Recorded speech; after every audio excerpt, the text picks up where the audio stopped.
Hi, I'm Charlie Flynn McKeever, Artistic Director of North Carolina Stage Company. I'm Angie Flynn McKeever, Producing Director and Co-Founder of North Carolina Stage Company. What are we about to see? We're about to see 1 hour of a 9-hour performathon that kicks off our 2007-2008 season here at North Carolina Stage Company, which is located at 15 Stage Lane in downtown Asheville. So come on out now. You hear? Alright, I'm done. It's a performathon thing, I can't stand it. It's fantastic. Charlie Flynn McKeever, Artistic Director of North Carolina.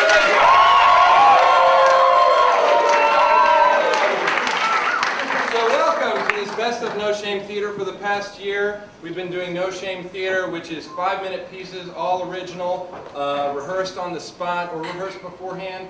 And then rehearse for an hour. We perform it at 11, blah, blah, blah. A lot of you have been to it, some of you haven't. Some of you are virgin, no shame theater goers. That's great. That's great. You have this innocent look on your face that you won't have when you leave. So I want to thank you all so much for participating in this day, this performathon.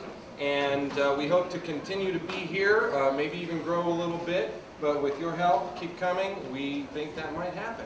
So my duties for the day are over, and I'm going to turn it over to Jonathan. He's our development director, been doing a heck of a job, Frappier.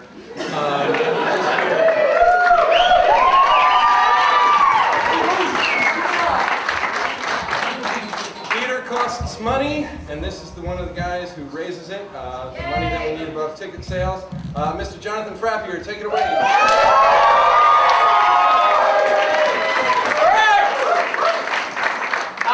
First of all, thank you so much to Charlie and everything, and of course all of the participants today at the first annual season kickoff performathon.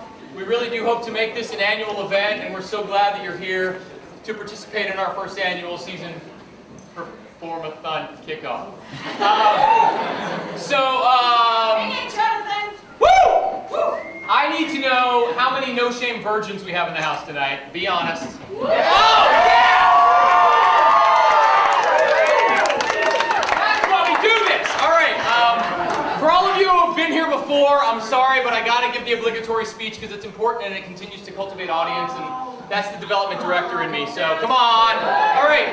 No Shame Theater was born out. I'll be very brief. No Shame Theater was born out of the back of a pickup truck. It started as something called Midnight Madness at a college in Iowa, and basically these guys were doing these little pieces at this theater, and it got a really great response, but then they had to get out of the theater because something else was coming in, and so they said, well, we really like doing this, and we're great horror writers, and we really want to make this happen. And so they literally took a pickup truck and stuck it in a parking lot at their college, and they had a motorcycle, and that was the lights shining in the back of the pickup, and that was their stage, and that's how No Shame Theater was born. And No Shame Theater is all about what you're about to see tonight, which is all original work. There's a couple rules of No Shame Theater. All pieces must be under 5 minutes. All pieces must be original, and you can't break anything, meaning you can't break yourself. You can't come up here and be like, oh, this is a piece where I really want to, do the art of my soul and maim myself on stage and have my aorta do that thing. You can't do any of that, okay? You can't also hurt the audience. You can't do the Gallagher thing where you're like, oh, watermelon, and it's going to, can't do that. Don't break anything. So, but that's really the spirit of No Shame Theater. There's a couple other things that happen during No Shame Theater that are really important. One of those things is that I always have a co-host, and that co-host has become, I'm sorry? We're Shawl. Thank you. Shawl Gray, ladies and gentlemen.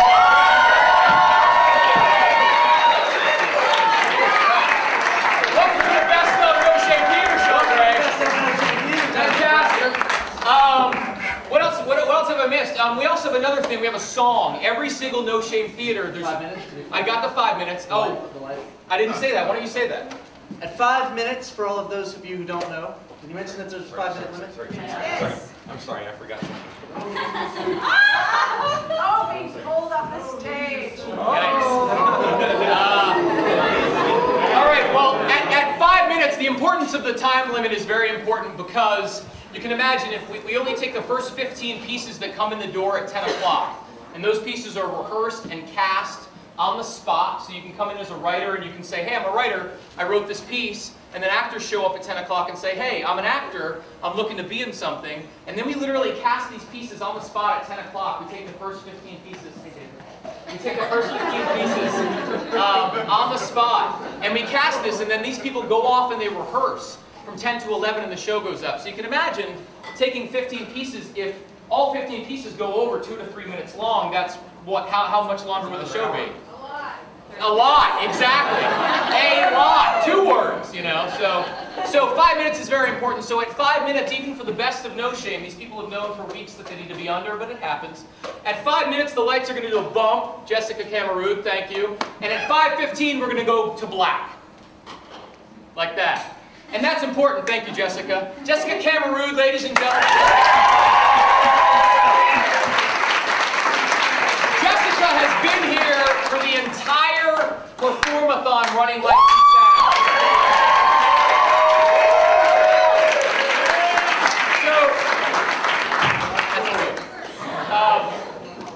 So that's the importance of the time limit. So the other thing is the song, which I was saying. Every single No Shame, there's a different song. And the song can be anyone. And we encourage all of you to say, God, I really want to do a song for No Shame. The only rules for the song is that the song has to incorporate the rules, which are, I should write that down. I never said that before. That's good. All works must be original. Everything has to be under 5 minutes, and you can't break anything.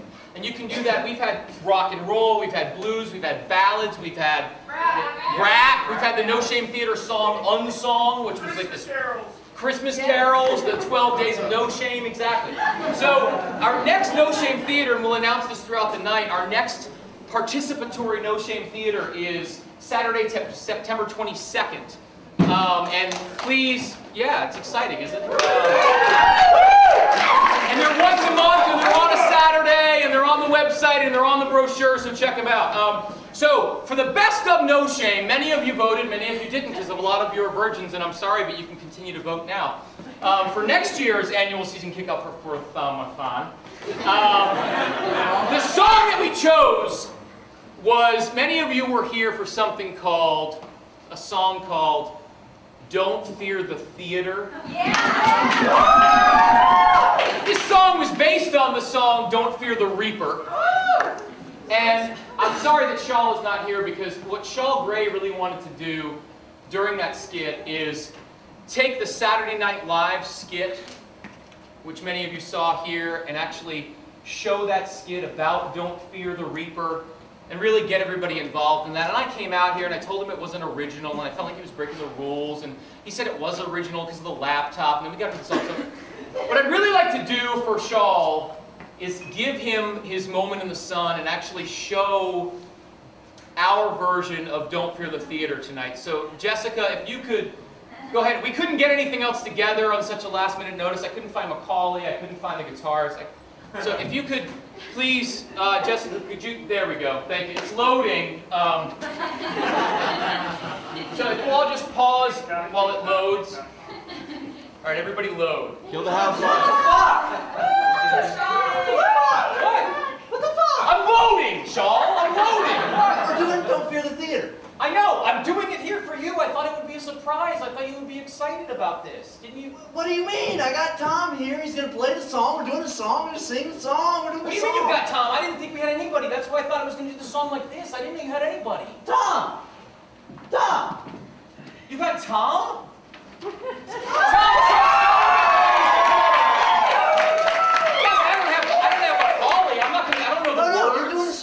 I can't do the song. I don't have the words, Shaw. Dude, I don't give a fuck. We're doing it. Tom's a busy man. He's here. Well, how am I going to do the song? I don't have the words and I I don't don't have give the a shit. Fuck you. Fuck my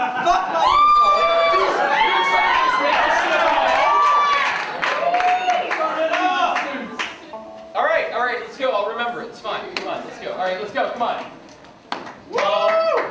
Don Slovic, ladies and gentlemen. I'm sorry, I didn't know.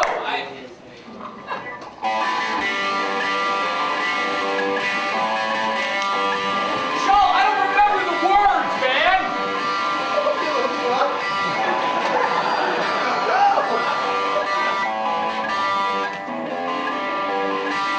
All right.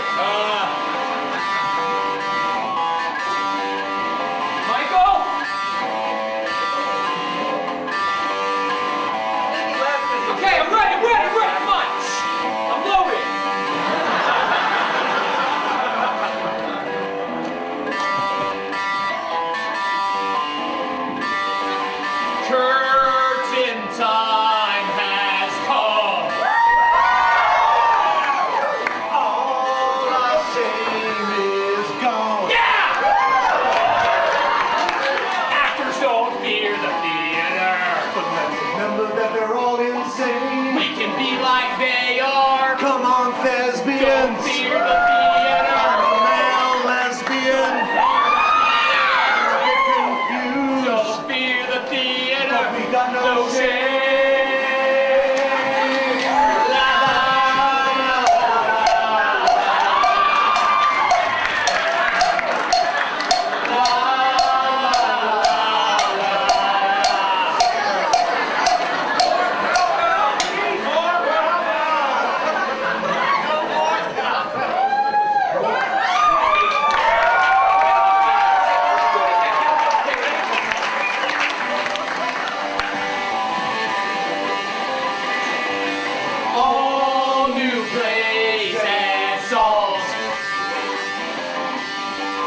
Just 5 minutes long.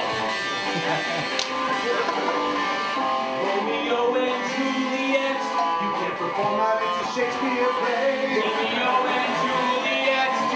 Right into Romeo and Juliet. fucking high. I could play that role. 3 years ago. We could be just like them. Just big teenagers. No shame theater. And we got no shame.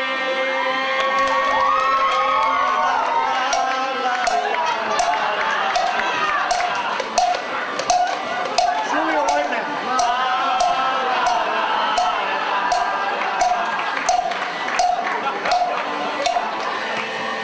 Let's cowbell.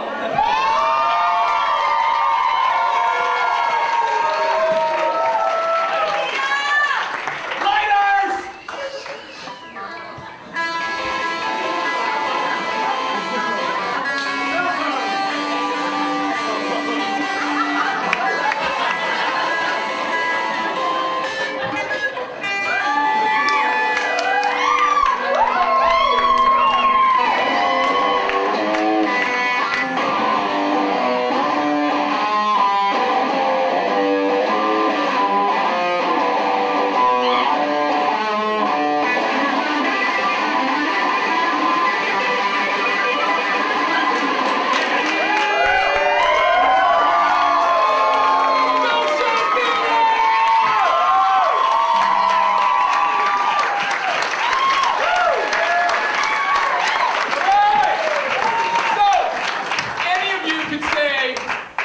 Email me maybe at JONATHAN@ncstage.org.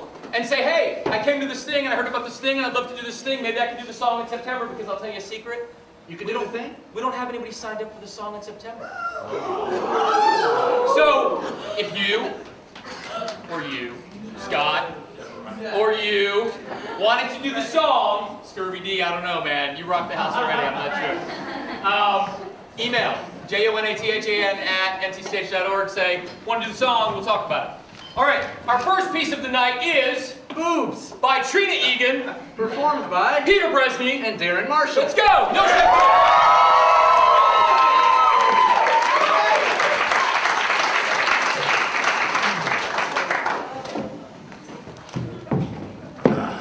No popcorn?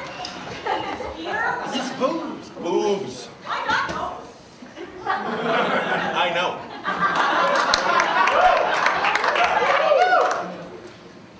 Then I moved to Chapel Hill, go back to school. Only I never ended up going to school, just drinking all the time. I hardly remember being there at all. I remember this dive. I lived there. What I remember most were the boobs. There were boobs everywhere. all over every inch of his walls, going up the stairs, on the ceiling, taped to the furniture, posters, photos, cutouts from magazines, and not just regular boobs. Gigantic watermelon boobs covering his whole room. Dude. I mean, boobs so big, I don't know how these women could even fit in a car. Well, maybe a Hummer, but you know, not a Yugo, you know? Huge. Imagine the backache. How big were they? Were they real? I have no idea. But you should have seen the place. Boobs everywhere, right? Then, this collection of seashells. It didn't make any sense. He collected seashells from all over the world when he was in the Navy. Seashells and boobs. And a full bar stocked with Schlitz malt liquor bowl. But about the boobs, was it like an obsession or something? Yeah, they didn't call him Crazy Carl for nothing. He and his best friend, Flamin' Floyd, would sit up there for hours, drinking, staring at the wall, shooting the shit. Then, when they got good and drunk, they'd start arguing, yelling at each other, yelling at the boobs. Floyd would eventually stumble on home. He just lived across the street. And he'd fall asleep on his couch with a lit cigarette. And, well, that's how he got his name. His wife finally divorced him after he set the house on fire for the 3rd time. Back to the boobs. Exactly how big were they? I was Crazy Carl's roommate for about 2 years before he even let me see his room. Probably thought I'd be offended. Christ, I don't know why I wasn't. Except that it was so ridiculous. It was a weird time in my life, though. I was working a dead-end job. I'd just broken up with Pat, and I just put my dog down. I really miss that dog. You didn't answer my question about the boobs. Anyway, so I started going to the dog pound just to hang out, you know, thinking about adopting. There was this cute little Jack Russell I was considering. So one day I brought my camera and took his picture to see if that would help me decide. And when I got the film developed, I was looking over the pictures and I noticed his little penis was hanging out. The lipstick, you know, all pink and slimy? Yeah. Well, I thought it was funny. So when I got home, I hung his picture, penis and all, on the wall in my room. One thing led to another. Pretty soon my whole room was covered in pictures of dog dicks.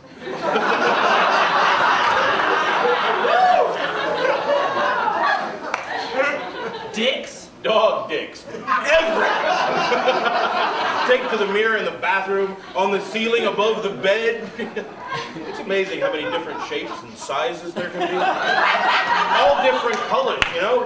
Did you know that spotted dogs have spotted dicks? Oh, God.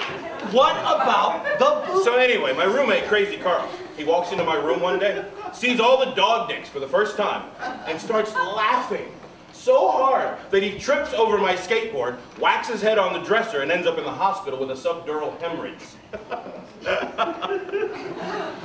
When Flamin' Floyd heard what happened, he broke into our house while I was visiting Carl in the ICU. And damned if he didn't switch all our pictures. I got the boobs. It must have taken him hours. Oh, great. If you could just describe... Crazy Carl got the dog dicks. And you know, I don't think he even cared. He just left them. What happened to the boobs? Oh, I laughed at them for a while, but I got tired of them pretty quick. I mean, they're really just too much. I had to take them down when I started dating again. Well, did you ever get that Jack Russell? No, I ended up with a hamster. Nice!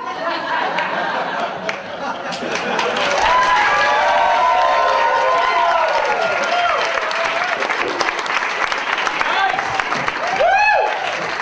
All right, our next piece is called Play Alpha. Written by Shaw Gray, Performed by Jonathan Frappier, Michael McCauley, Belv Marks, Shaw Gray, Lucia Del Vecchio, and Trinity Smith. Woo!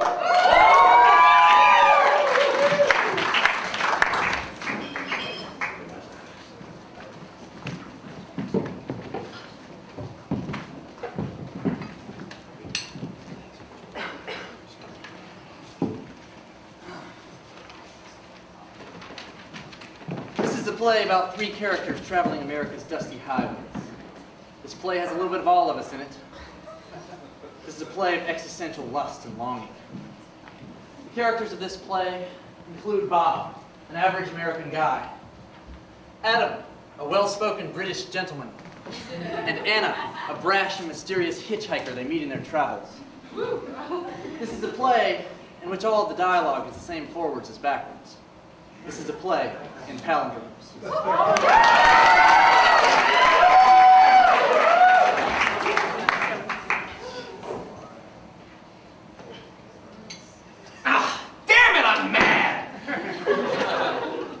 Reviled I did liven, as an evil did I deliver.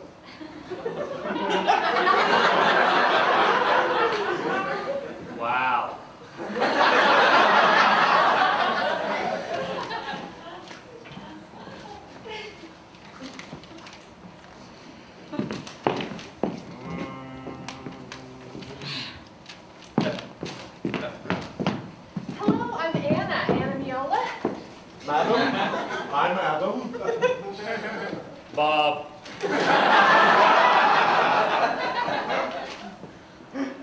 Jan, Madonna fan? No damn way. Plan no damn Madonna, LP.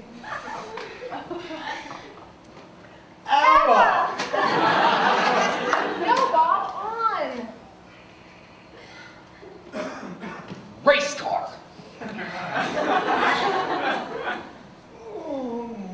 Ma is a nun, as I am. A slut nixes sex in Tulsa.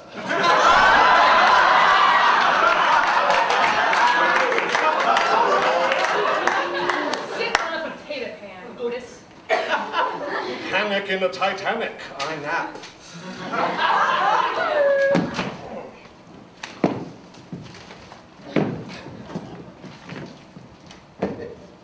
Too bad I hit a boot. Aha!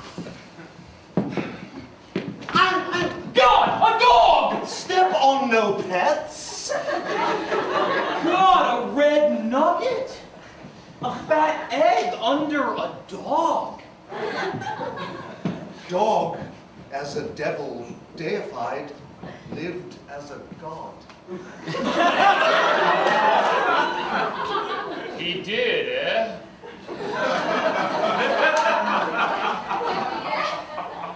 A Toyota.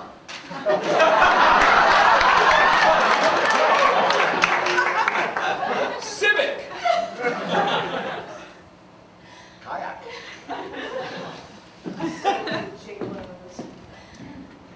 Hit ego, go get it.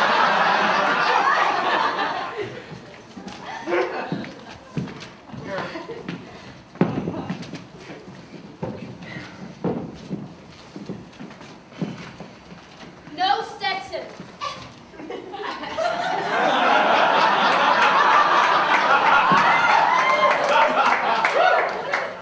Wonton?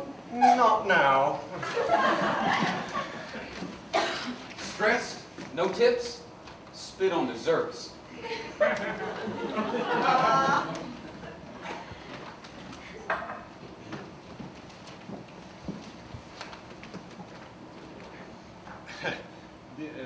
Sums are not set as a test on Erasmus.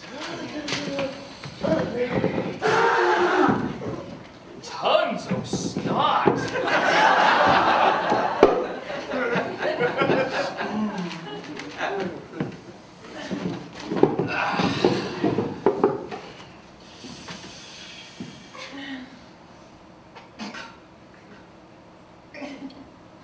Rats live on no evil star. No, I save on final perusal. A sure plan, if no evasion. Do geese see God?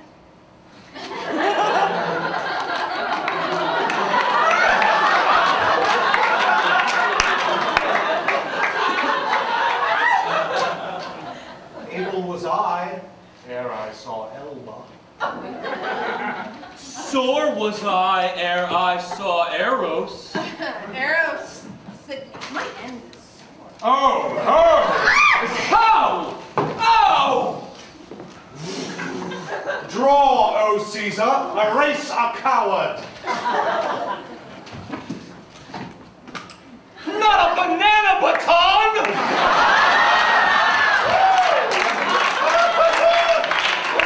Draw, O coward. Did Anna say as Anna did? Name no one man. Dogma in my hymn. I am God. Satan, oscillate my metallic sonata. Doom and evil deed! Live in the mood. No, loose be soon on. O Geronimo, no minor egos here. Flee to me, remote elf. Now's evil for evil. Ah, a liver of lives won. Are we not drawn onward, we few? Drawn onward to new era.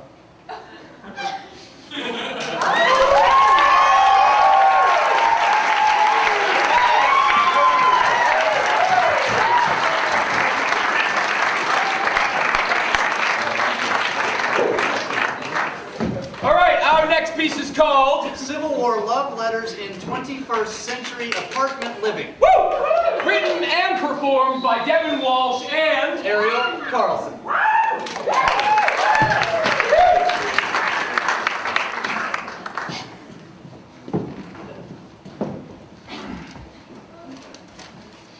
My beloved Emmeline, today we marched some 15 feet as the crow flies all the way to the kitchen. It was an interminable slog of a day.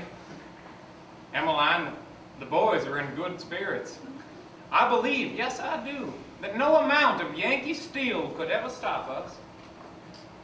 But I am afraid you ate almost all of my potato salad.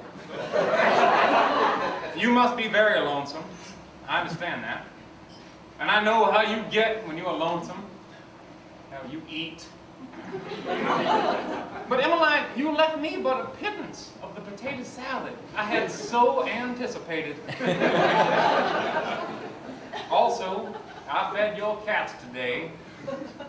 Again. With all my love, your Quentin. My gentle-tempered Quentin. Sometimes when it's nighttime and the moon grows all fat and pregnant above our fire escape, I can see fireflies. And I think, I wish I were those little bright bugs dancing around your head as you sleep, kissing your sweaty brow with my tiny feet.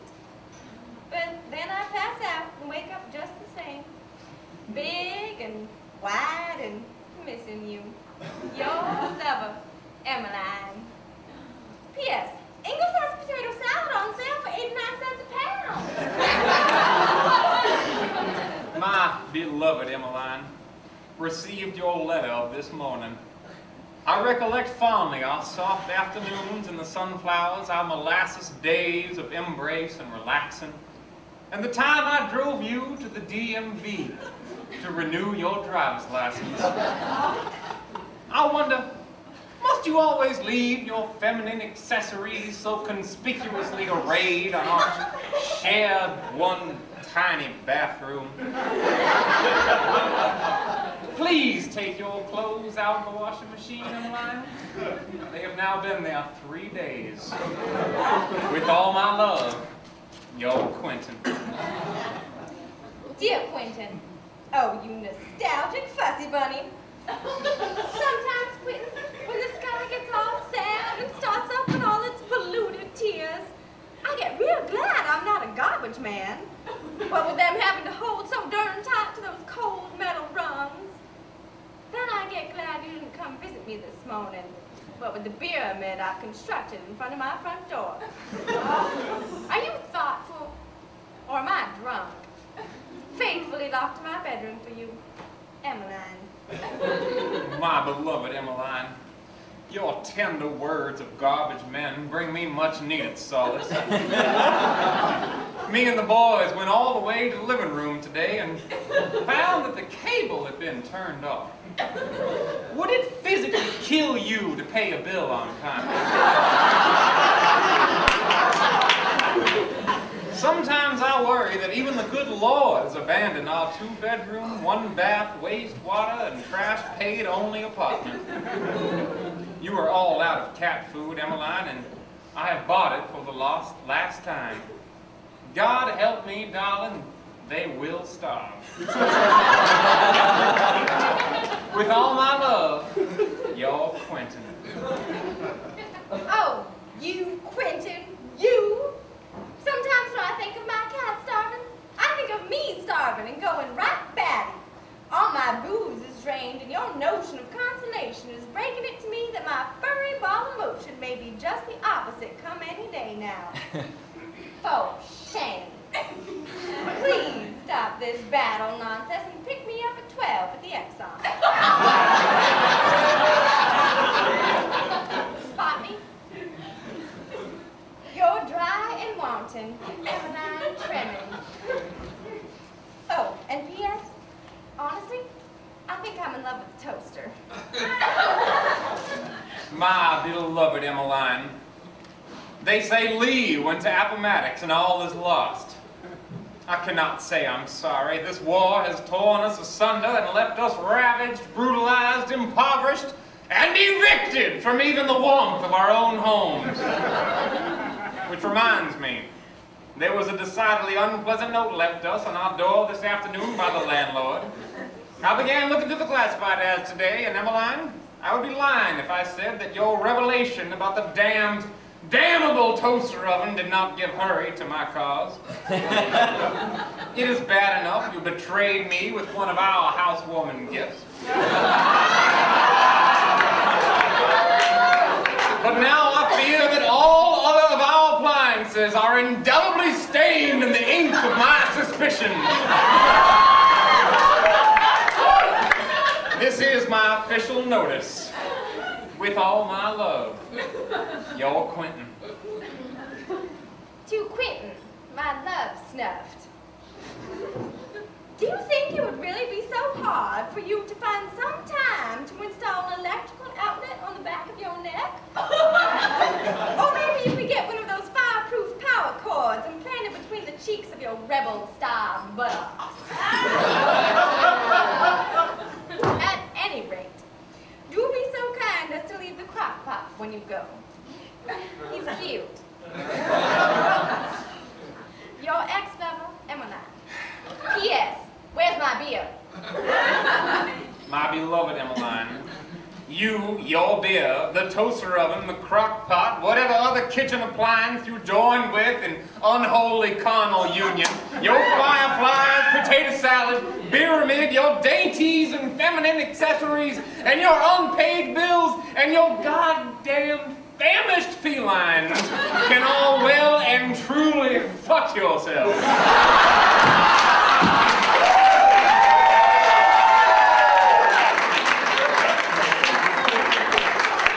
With all my love, your Quentin.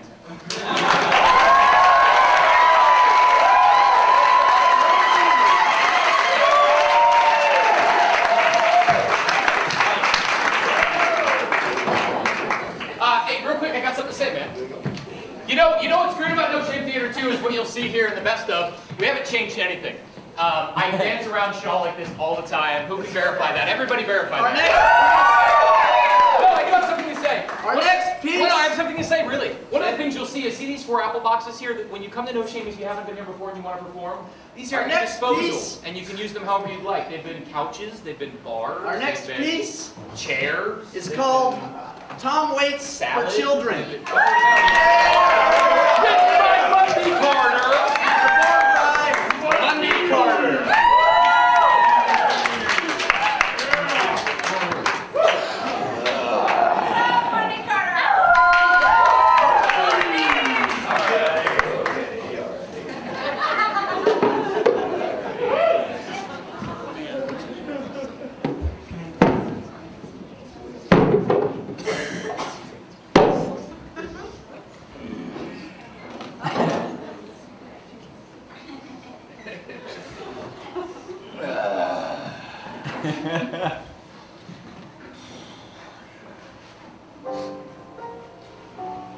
Everything I ever needed to know, I learned in kindergarten. It's a phrase you never want to hear from your brain surgeon. He went on to say he could remove lesions with rounded scissors and paste. I walked out right there. I didn't need any medical attention. I just like to question professionals. So man, he plays one, he plays knick-knack, one with a tic-tac, and this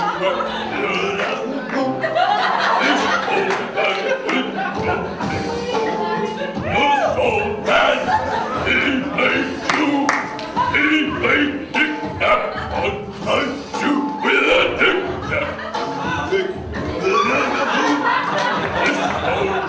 and rolling. This old man, T83, he made knick-knack on my knee with a nick. Wait a minute, hold on.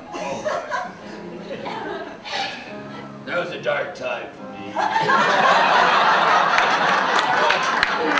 That old man served 5 years for playing knick-knack. Here's a song about a warmer man, a moister man. Boom, boom, boom, boom, boom, boom,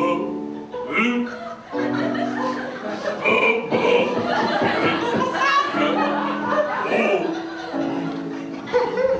No, come on,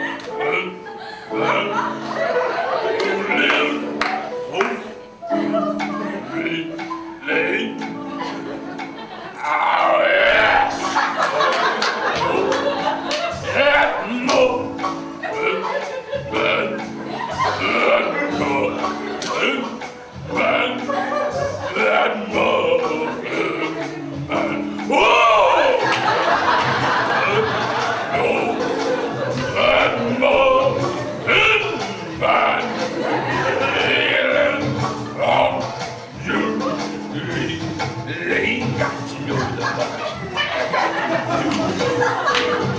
No, I already told you that. Why are you asking that? Man, I know the monkey.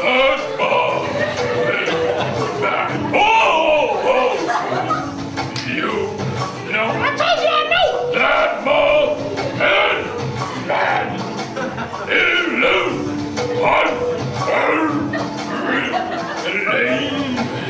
I got to know the Muffin Man! Muffin Man! I'm coming for you! And your little blueberries in a bucket of rainwater!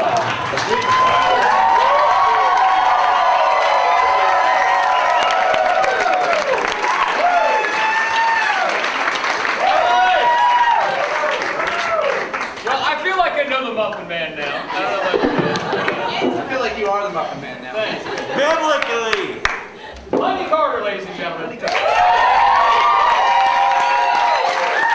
Next up is called For Fighting. Written by Written by Sarah Fields and performed by Sarah Fields and Lauren Michaels. there we go.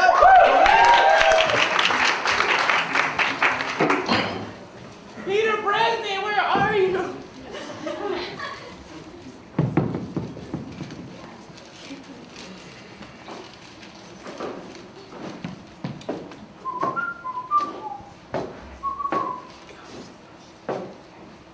Morning, Cupcake. Good morning. I just woke up in the front yard, Jack. My coat appears to be insulating the keg and I can't find my fucking toothbrush. Don't cupcake me, you asshat. You threw it away. Threw what away? Your toothbrush. It's in the trash can outside. You know what, Jack? I'm really not in the mood right now. I have trash in my hair. Listen, I'm considering that you appear to be dry, moderately clean, and to my knowledge you haven't puked yet. And I could really give you a piece of my mind right now, but quite frankly, I don't even have enough energy to break up with you right now. Just tell me where my goddamn toothbrush is. Trash can outside. You threw it away. And why, pray tell, would I throw away my own toothbrush? Fight for fighting. Don't change the subject. I'm not. I'm trying to tell you that you tossed your toothbrush because I don't like fight for fighting anymore.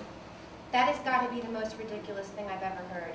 I never really even liked Fight for Fighting. Exactly. They're an awful band. Sappy, mindless, self-indulgent crap. Really, it's surprising you were so upset about it at all.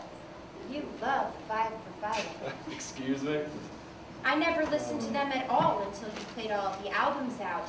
Forced me to go to all of those concerts, made me watch those stupid videos on YouTube, gave me an honorary membership in the fan club for Christmas, a limited edition Fight for Fighting shot glass and decanter for Easter. To think all the time I wasted listening to you sing along to their songs, driving thousands of miles so you could see them play, haggling with that memorabilia guy in Taiwan on the internet for your Christmas presents. All that time, moments of my life lost on your obsession, and now you tell me... I hate them. Terrible band. I was wrong. I admit it. You should be glad I'm over it. I should be glad. Son of a bitch. Is something on fire? I may have had to get rid of some things this morning. Final purge. Kind of symbolic, you know? Symbolic of what? New era. Fresh start. The fight for fighting part of my life is over now. That's the dumbest thing I've ever heard. You said it was a good idea last night. I actually told you that? Well, no. I mean, you didn't literally tell me. That would have been sort of hard as you were locked in the bathroom at the time. But I got the sense you agreed with me. It was like, when I thought up the burning idea, I could almost hear your voice in my head.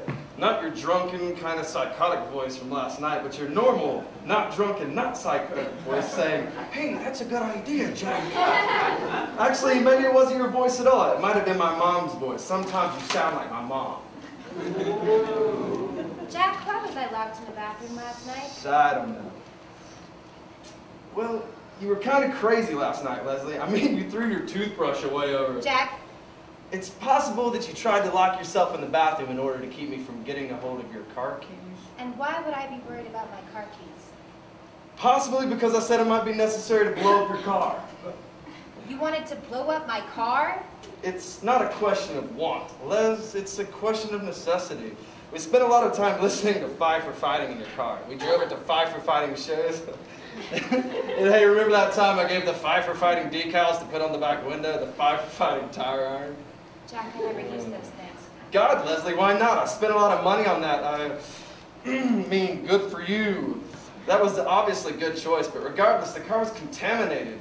I would have been able to explain that to you had you not been so psychotic. I was psychotic. Well, yeah, babe. I mean, there was a time there just after I explained how I might have to throw you on the fire that I thought you might try to kill me.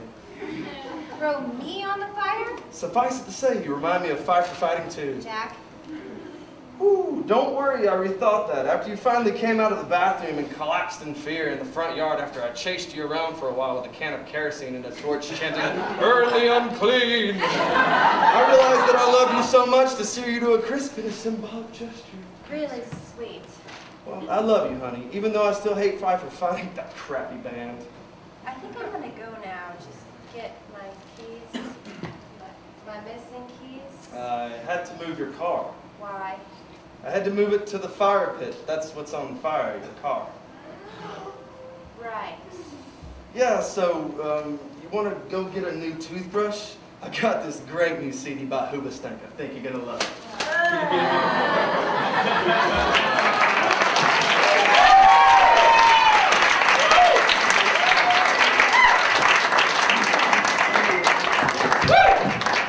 All right, we're fighting.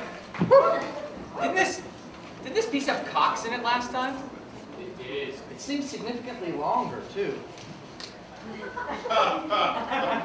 Yeah, I think it's about 5 minutes and 15 seconds, wasn't it? I haven't seen Ben Cox tonight either. Yeah, well, anyway, Lauren Michaels was great. Yeah. Our next piece is Wedding Cake and Ritalin. Written by Christopher Ansaldo. and performed by Trinity Smith and our very own Shaw Gray.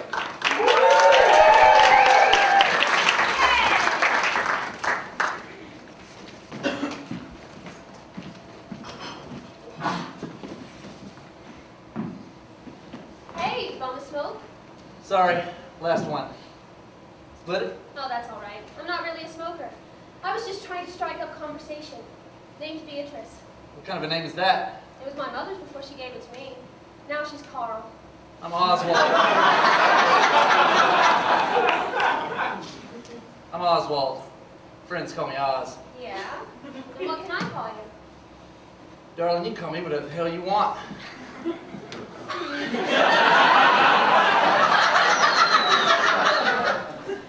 I find you rough around the edges, irreverent, rather arousing. I find myself very attracted to you. And I find your arousal very arousing. The fact that you're attracted to me shows me that you have good taste and might sleep with me. I find people with good taste who might sleep with me to be very attractive. Well, I hope you don't find me too attractive. For if you do, my lack of self-confidence would tell me that you must not have very good taste, and I may lose interest. And I would lose interest in you. Which would thereby make me regain interest in you. Which would thereby make me regain interest in you. But that would make me lose interest in you. Paradox. A vicious circle. It goes round and round. That's what makes it vicious.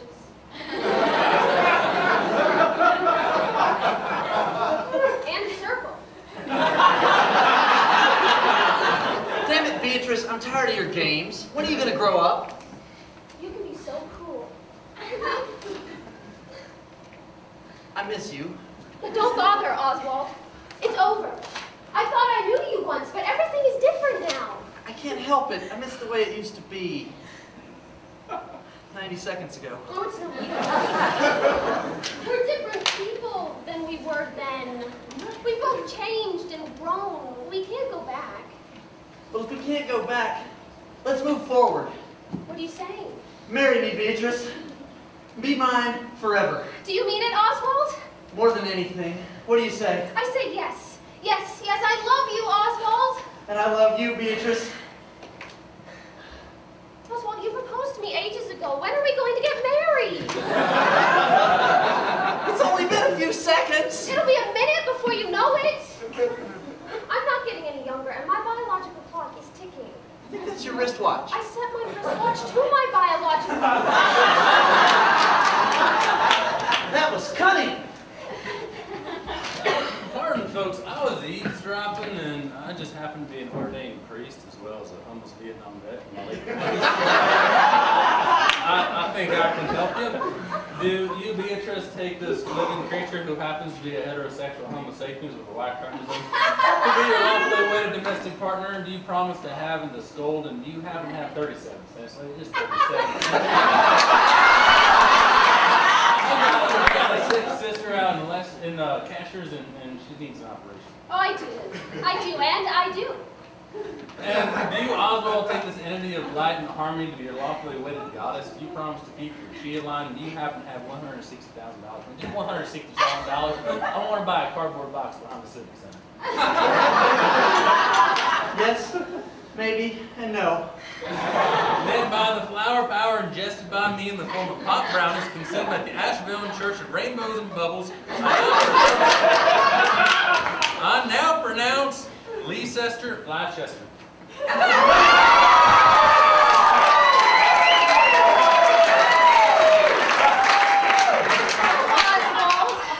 what a beautiful service. I can't believe we're finally married after all those minutes. Where are you taking me on our honeymoon? Well, I thought we'd maybe wait a little while, just a few seconds, really. I haven't saved up enough money yet, and the Dow has been stagnant since we started dating. Damn it, Oswald! Why are you always dragging your feet? You've always got some excuse or another. Excuse? Honeymoons cost money, baby. Maybe instead of nagging me, you could get a job. You haven't worked a minute since we met. We've only been married 30 seconds. You know what I mean. I'm sick and tired of this shit. What are you saying? I want a divorce. Divorce? Don't you think that's a little hasty? Pardon, folks, but I've got some really excellent spy gear I picked up at a Homeland Security yard sale. And I couldn't help but overhear your predicament. In addition to being a priest and a vet, I'm also a justice of my peace, and I can perform a divorce. Can you also perform LASIK eye surgery? Yeah, but it doesn't pay as well as panhandling. Anyway, by the power injected in me by the fine city of Asheville and the altered state of North Kakalaki, I now pronounce Leicester Lester. Well, I guess that's it. Yes, I guess you got what you wanted. It's not what I wanted, Beatrice. It was a long time coming, though. We've both known it was inevitable. So how's divorced life treating you? Lonely. You aren't seeing anyone? No, I don't think I'm ready for that yet. You? I don't think I'm ready yet either. Okay, now I'm ready. Me too. Bye. Bye.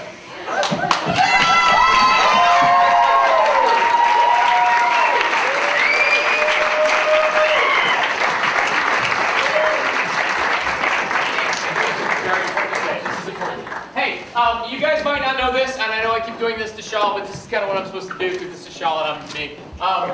One of the things you may not know is the entire performathon is being recorded by the lovely volunteers of, thank you, Jonathan Zarni, William Towers, and Peter Bresnan. Peter Bresnan!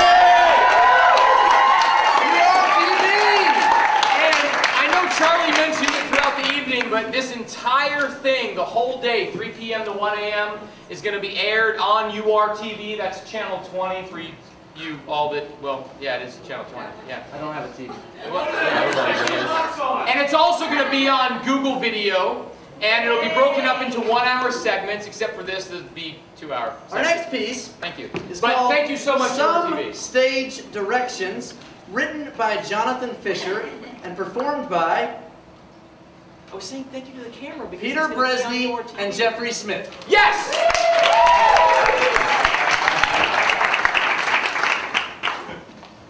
There's a man outside gesticulating wildly. His lips move and he shakes his head. He wears a Walt Disney mustache. His mustache fashion. Other men and women keep their distance on the sidewalk. A dog is barking silently outside the glass of the cafe. She is barking at Walt Disney's gestures. She is barking at fascism. Meanwhile, across the street, the so-called intelligentsia is waiting for the library to close. They are conspicuously avoiding the smelliest table, occupied by one fully bearded man nearest the magazine. The newspapers are arrayed separately by the reference desk. They hang on dowels somewhat unnaturally, as if they were drying out or awaiting punishment. We are never allowed to work for Strasbourg.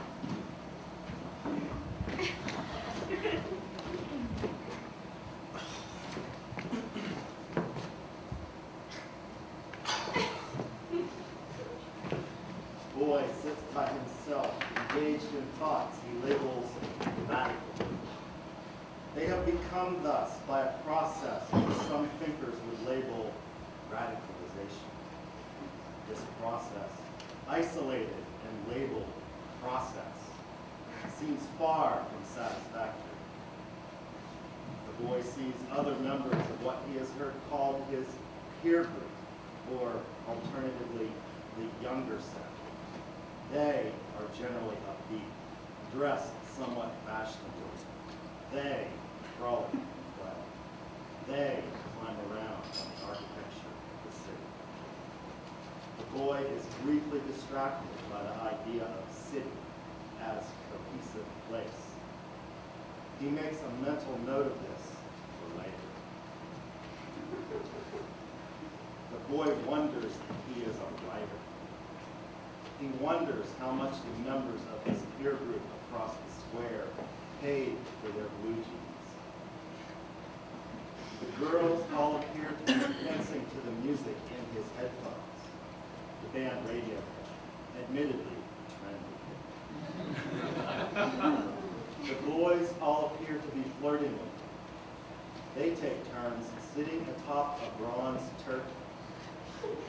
This strikes the boy as humorous. He has almost completely radicalized for the moment. He presses the next or skip button on his CD player. He feels as if the distractions have all helped somehow in the radicalization process. The boy looks up again.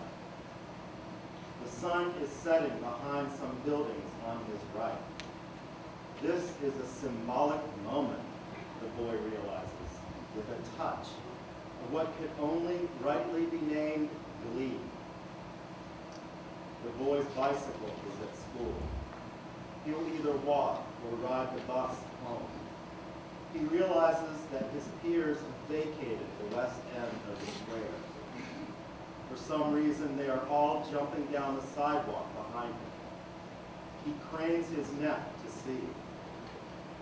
A city bus driver might describe his peer group as northbound on Broadway.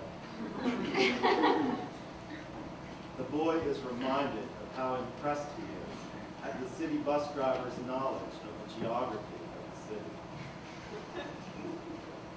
He is unsure how much more radical he can get on this particular evening, given all the external factors which tend to govern his experience. He is concerned that 2 out of 5 of the garments he is wearing were purchased from Gap stores. Not including his shoes, but including his belt. He partly suspects that no one nearby cares. He cannot hear outside of his headphones. This strikes the boy as okay. He shrugs.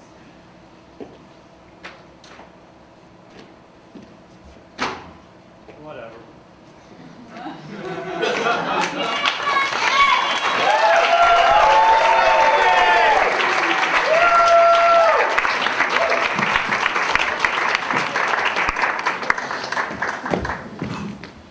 All right. In preparation for our next No Shame piece, which came from the December No Shame. December No Shame. A couple of Santa facts. Santa has 31 hours of Christmas to work with, thanks to the different time zones and the rotation of the Earth, assuming he travels east to west, which seems logical. This works out to 822.6 visits per second. That is to say that for each Christian household with good children, Santa has 1/1000th of a second to park, hop out of the sleigh, jump down the chimney, fill the stocking, distribute the remaining presents under the tree, eat whatever snacks have been left, get back up the chimney, get back into the sleigh, and move to the next house. Assuming that each of these 91.8 million stops are evenly distributed around the Earth, which of course we know to be false, but for the purposes of our calculations we will accept. We are now talking about 0.78 miles per household, a total trip of 75.5 million miles, not counting stops to do what most of us do at least once every 31 hours, plus feeding, etc. That means that Santa's sleigh is moving at 650 miles per second, 3,000 times the speed of sound. For purposes of comparison, the fastest man-made vehicle on Earth, the Ulysses space probe, moves at a pokey 27.4 miles per second. A conventional reindeer can run, at tops, 25 to 30 miles an hour. But we all believe in Santa, right?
Hi, I'm Charlie Flynn McKeever, Artistic Director of North Carolina Stage Company. I'm Angie Flynn McKeever, Producing Director and Co-Founder of North Carolina Stage Company. What are we about to see? We're about to see 1 hour of a 9-hour performathon that kicks off our 2007-2008 season here at North Carolina Stage Company, which is located at 15 Stage Lane in downtown Asheville. So come on out now. You hear? And our next piece is I'd Be, written by Drew Hayes, performed by Cleet Fugit and Drew Hayes.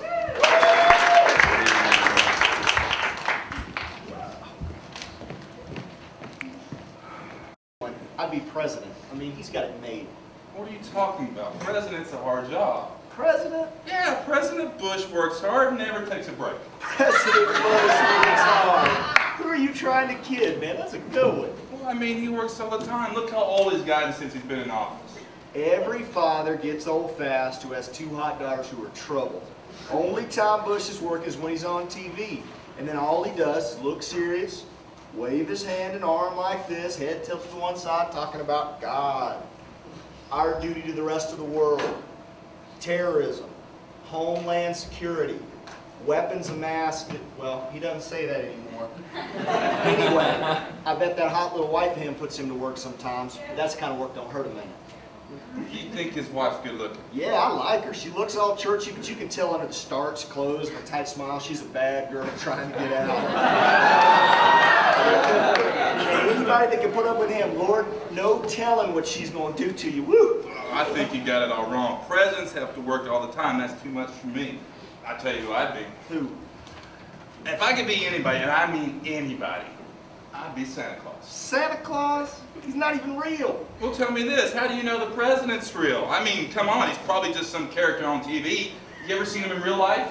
No. And even if you did, he could just be an actor.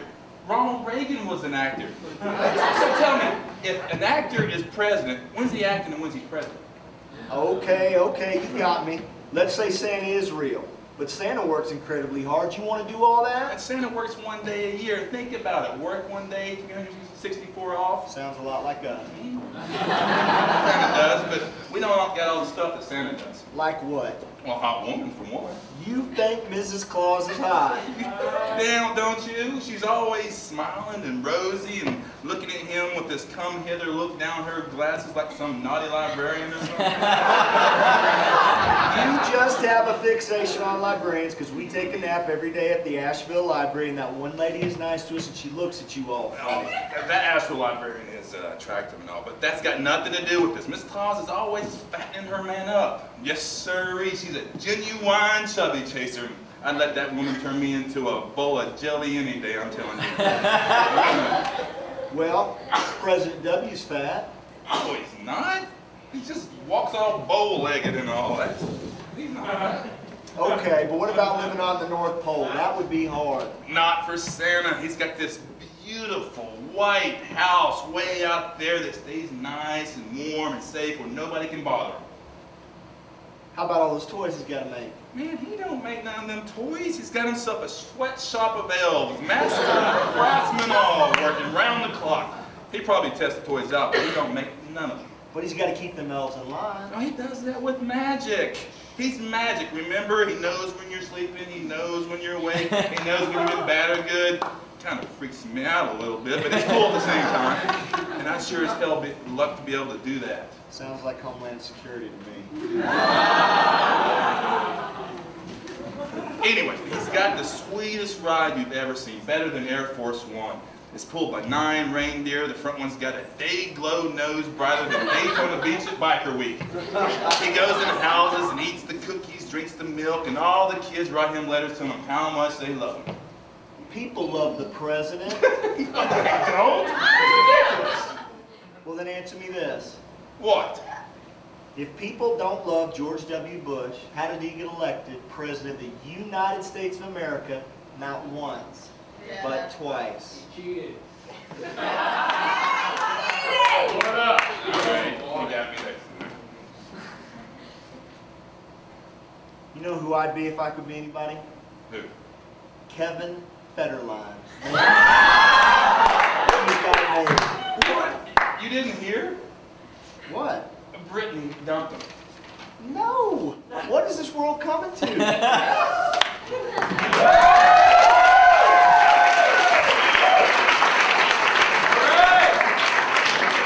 Thanks, guys. Merry Christmas. And a happy August. Tonight we have a note I intercepted from 2 of my students, conceived by Jamie Shell, performed by Jamie Shell, Steve Shell, and Scurvy D.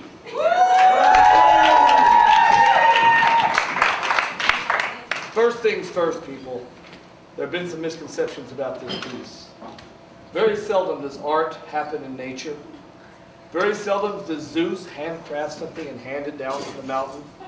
What you are about to witness is an actual note written by actual high school students in Buncombe County. We did not write this. My wife, smart as she is, could not write this. Adults don't talk this way. And if you do, you must be stopped. The following is actually a note from a high school Spanish class. Any resemblance to actual English is purely coincidental. Ryan might be becoming my BF. I'm not sure yet, LOL. I was singing Georgia and I said, we'll clean out your dirty mouth. This fool said, girl, I'm gonna clean out your dirty mouth. BTW, can I have a piece of gum? Sure, that sounds fun.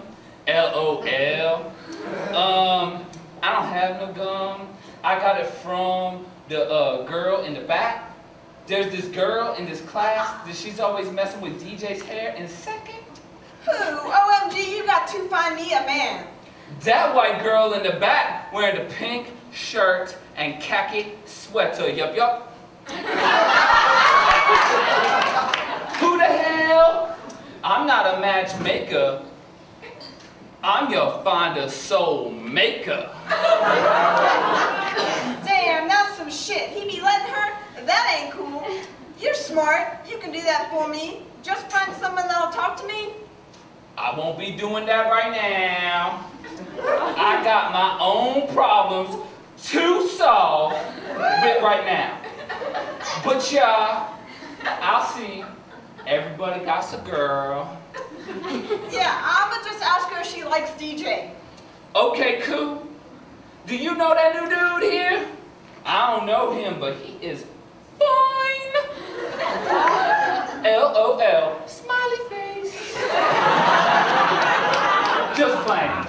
He is fine. So many people are trying to get with him. You have him for any class? Nah. What's his name? Who's he talking to right now? Alex, no one I don't think. I don't know. He seems too serious. I don't know. Well, when will you see him again? I see him in the hallways sometimes. Do you talk to him? No, I'd like to, though.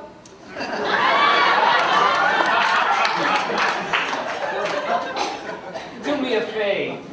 Talk to him today and give him my cell number. I don't just want to walk up to him and be like, hey, here you go. Not like that, LOL. Just tell him that your friend saw him and wanted to talk to him today if you want. If you don't want to, ask someone else to do it for me.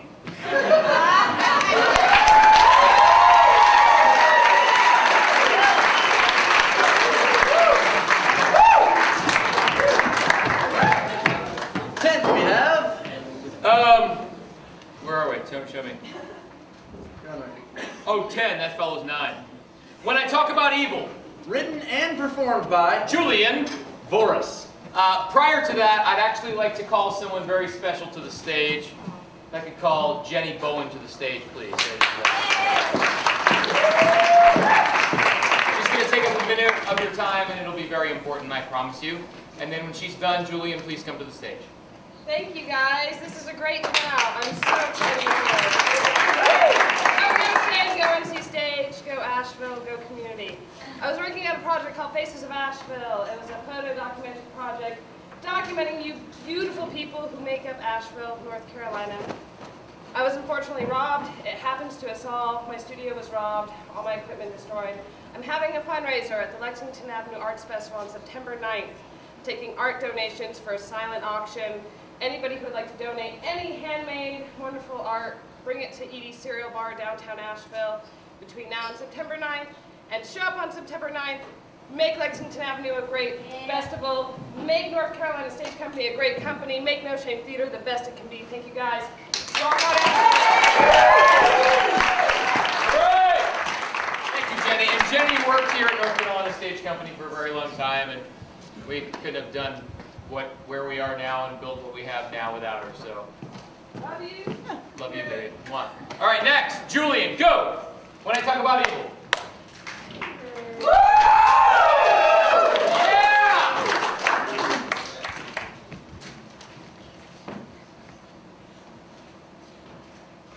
when I talk about evil, when I talk about my own evil, I am not speaking of a violent evil or a sadistic evil, but really a pleasant evil, even-tempered evil. The sort of evil that's, well, for example, I was in this diner, and I had finished my tuna fish salad, and I was being rung up by this middle-aged guy.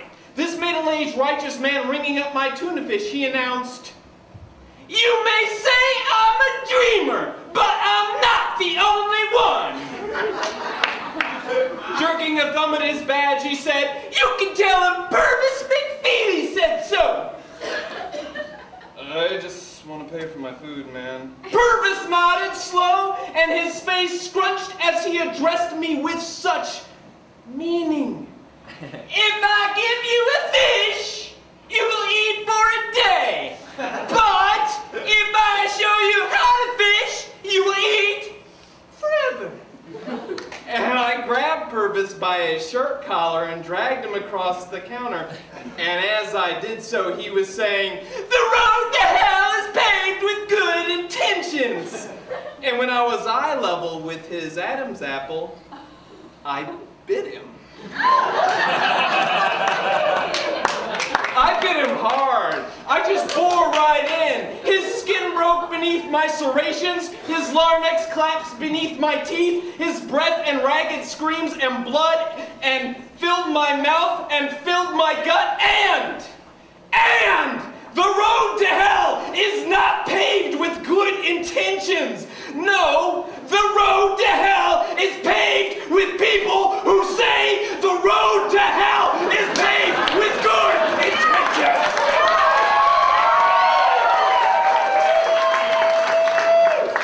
Okay, that was a bad example. No, when I speak about my own Julian evil, well, let me put it this way. I'm not talking about an evil of vice or even poor judgment. No, I'm talking about, well, for example, this one time I got the Marinoids at the grocery store, and I became convinced that everyone there shopping knew I was high, that they knew communally I was high, that every glance my way was orchestrated by some grand machinery, layers upon layers of cogs, meshing teeth, tabs penetrating inserts, all the shaking, disapproving heads intertwined, a throbbing hydra of regret, shame, indignation, and, you know.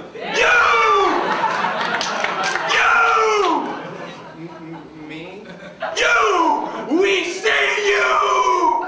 I was high as a kite at the grocery store and everyone knew, but it can get worse. And sometimes the jerk chicken jelly roll of God pummels your freaking psyche in. You may have to take a timeout, go to the bathroom, and fight off the screaming, bleeding zipper demon of moral condemnation. That shrieking inner bitch hunts you, catches you, and makes you dance and suck out your own blood. All for the thick sensation, the flayed brain roasting in a self-imposed tropic. And your shit just dries up enough to rub away the present and violently drive up the past.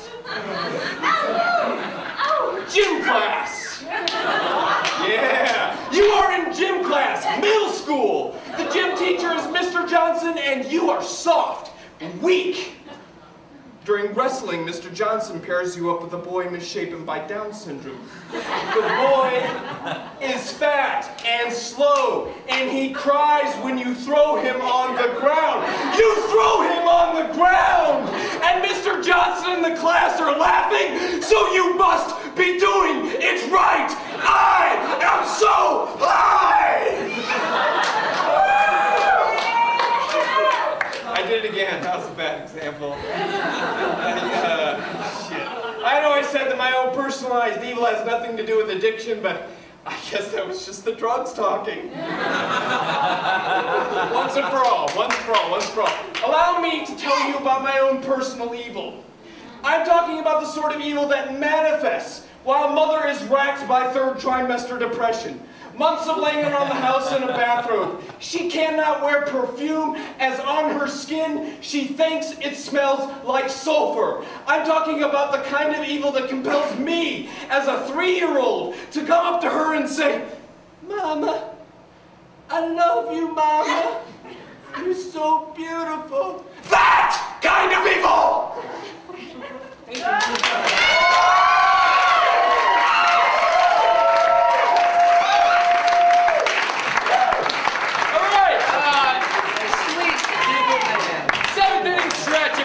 Jessica, turn up the house lights, please. If nobody leave, we don't have time for that, but if you want to like a blah, blah, blah, get a beer. What are we doing? 15 seconds, all right? What are we doing? Because while we're doing this, if I can keep your attention, please. We have a special guest. While we're doing this, I still need your attention, please. As if you're in kindergarten, you might get your name on the board, okay? Or you can get a prize. We have a very special opportunity here. All right, this is horribly backfiring. Anybody that wants a prize should be quiet. Stay here for a prize. It's going to be a very short break. We have a very special opportunity here. Wachovia has been our sponsor for this performathon. And thank you, Wachovia. Thank you, Wachovia. And we have John McGuire here. John McGuire, please come up. We have John McGuire in the house, John McGuire, who works for the non-profit and philanthropic branding group at Wachovia Trust. And John McGuire in the non-profit philanthropic branding group has some gifts for the No Shame audience. So, yeah. Keep your beers cold, everybody! Keep your beers cold, okay? Come on! You too can be a sponsor at the next performathon next year. Speaking of next, for what? $95,000, John? Yeah. $95,000, okay? All right. The next piece is, thank you, John McGuire and Wachovia. We wouldn't be here without you. The next piece is called, I don't know, Who Wants to Make Out With Me? Written by Jason Williams and performed by Jason Williams and one brave audience member.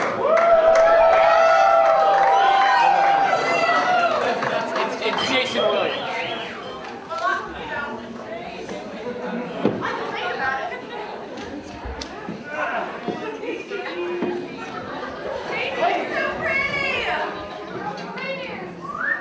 Yes, those gone.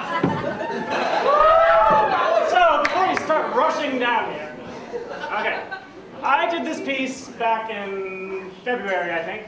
Awesome! And so, the premise was, I just got down here, I sat down, I drank my beer, I put a beer here, and someone from the audience came down, we drank a beer, and then we made out. So, of course, I can't do the exact same thing, unfortunately. And I thought about a lot of different things I could try. You know, I could try Who Wants to Spoon with Me? You know, who wants to make out with me and Cody? Let's watch you and Cody make out. Who wants to? Cody. Who wants to have oral sex with me? You know. So. Oh yeah, we do. I came up with an idea. I'm gonna sit here, and you guys get, whoever wants to come down, you get 3 choices. You can either make out with me, and this is what you get. That's why you get in theater, right? It's just to make out with people. I mean, that's the best thing about theater is just making out with people. Oh, Trinity, not for you. I'm sorry, but you know. There you go. But anyway, okay. The first choice, you can come down, make out with me. Second choice, you can come down and make out with my guest behind the curtain.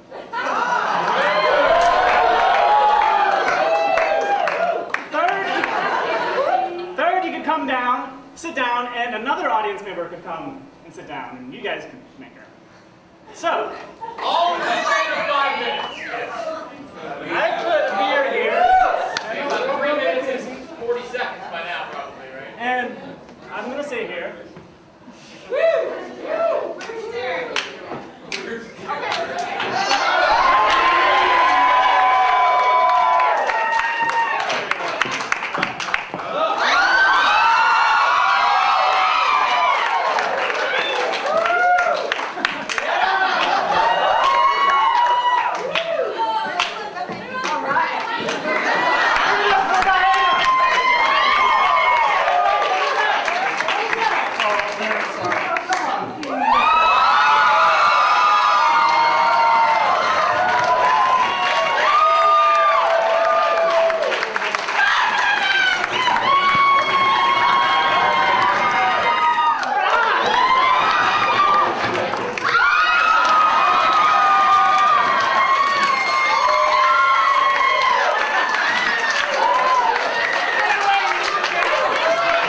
really.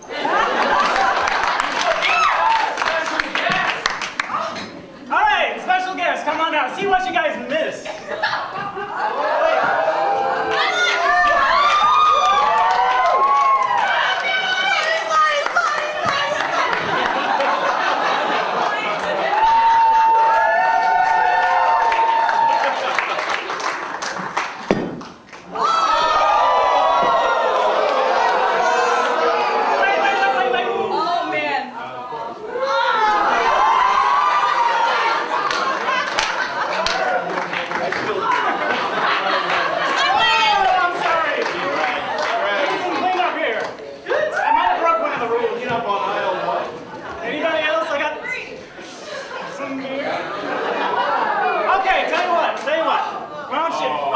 Somebody and make out yourselves. All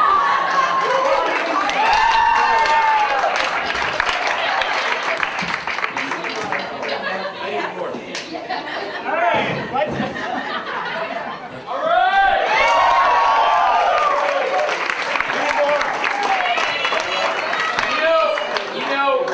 We've got somebody coming in and clean up the spill, and we're not going to continue until it happens. But I just wanted to say how cold my beer is because of this koozie. Thanks to Wachovia and our sponsorship.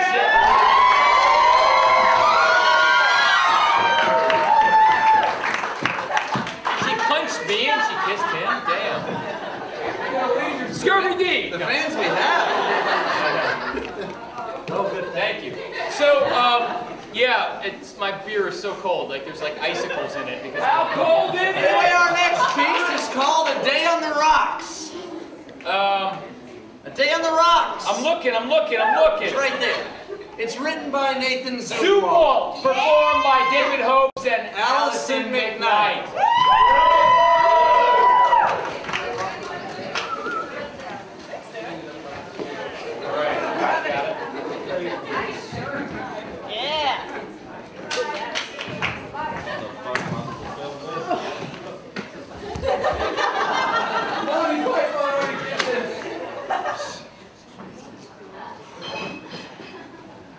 On belay? Belay on. Climbing.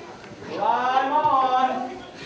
Oh, this is beautiful. Gorgeous. Nothing like a day on the rock, the mountain, the view, the constant struggle against gravity itself. You know, I wonder why there's not more crossover between mountain climbing and the theater. Theater? Yeah. You ever see a play about rock climbing? I think you need some kind of conflict. You know, subplot. Subplot? Conflict? His every movement possibly sends him to his doom. It's man's classic struggle against the forces of nature, his attempt to shuffle off this terrestrial coil and ascend weightless towards the heavens. Weightless, huh? It's the eternal struggle of man pitted against himself. And that's going to play on stage. Well, I admit that blocking would be problematic.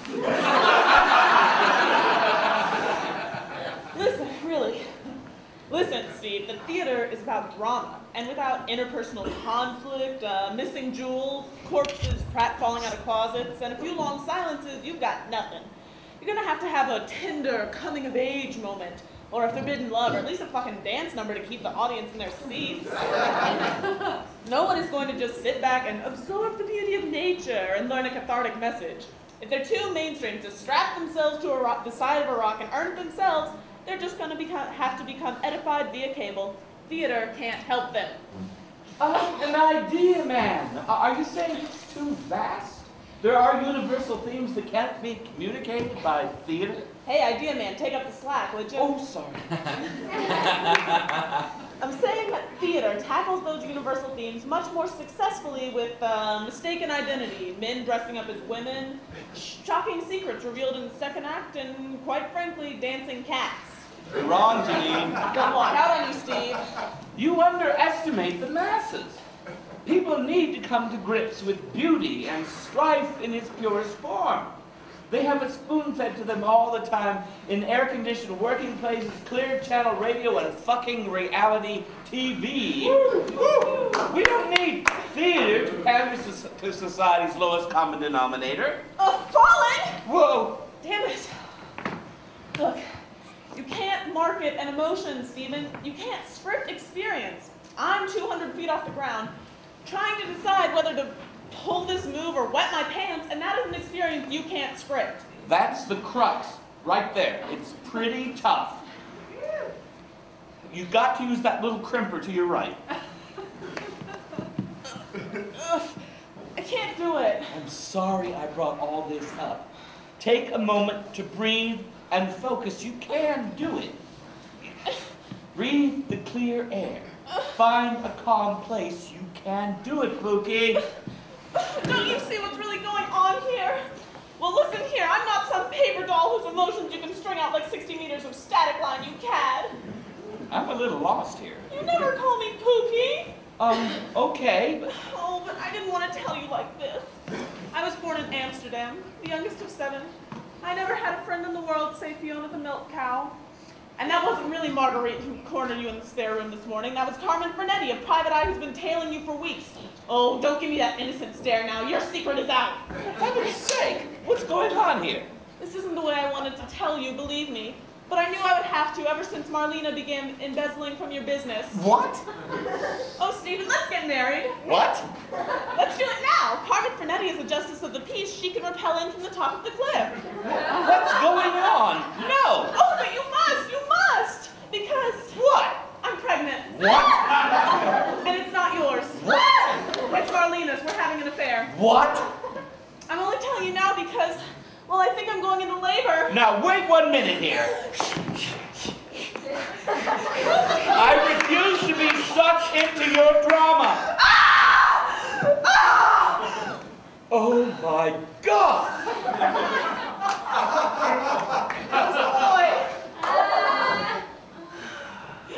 Are you done now?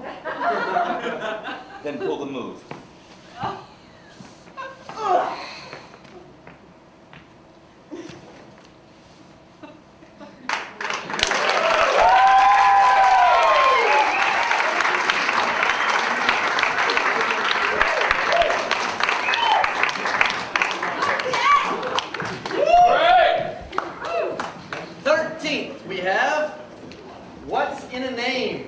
You know what I love is that I can come up here and I can be like, and Shaw has to go 13th the next day, and then I can come over here and I can go, and Shaw's like, yeah, what's up? Written by Michael McCauley. But because I'm on staff, and so all my days are spent like putting on a suit, performed asking by people Michael for money, McCauley. and I gotta come over here, and then next. Thank you, Shaw. Michael McCauley, ladies and gentlemen.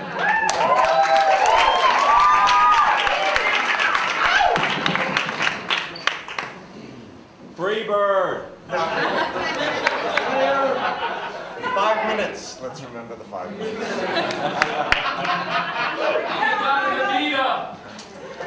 It's a song I wrote with a nod of the head to William Shakespeare. Bad playwright! Probably leave. It's called What's in the Name.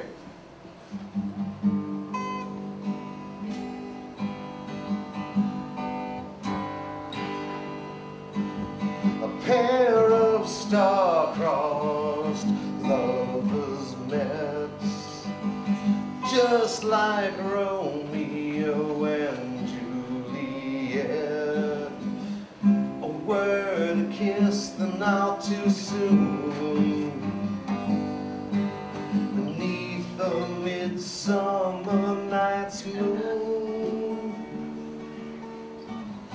two hearts, two souls became one. It is the east and Juliet is the sun. But what is a boy to do, being born a Montague? Tell me what's in a name. The truth is we're all the same. Real love, it don't play that game, I know.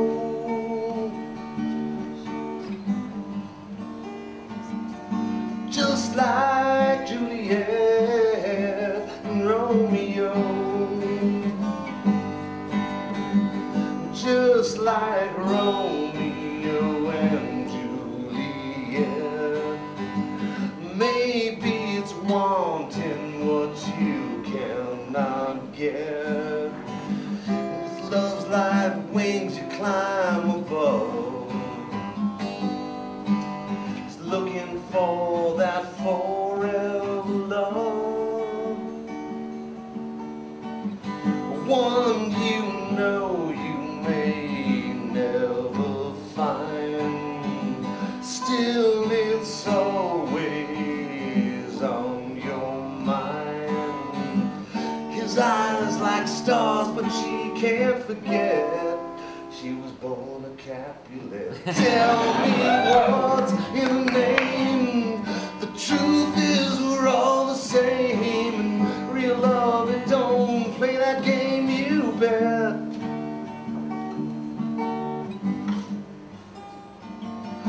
Just like Romeo and Juliet. Tell me what's in a name. All we want in a name. Oh, it's in a name.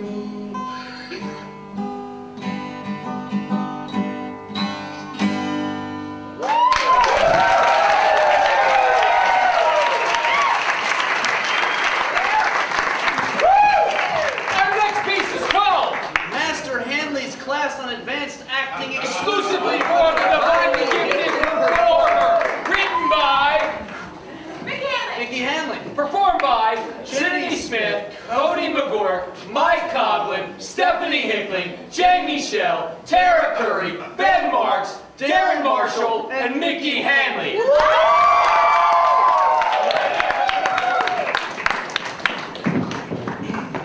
other words, the cast of Much Ado About Nothing.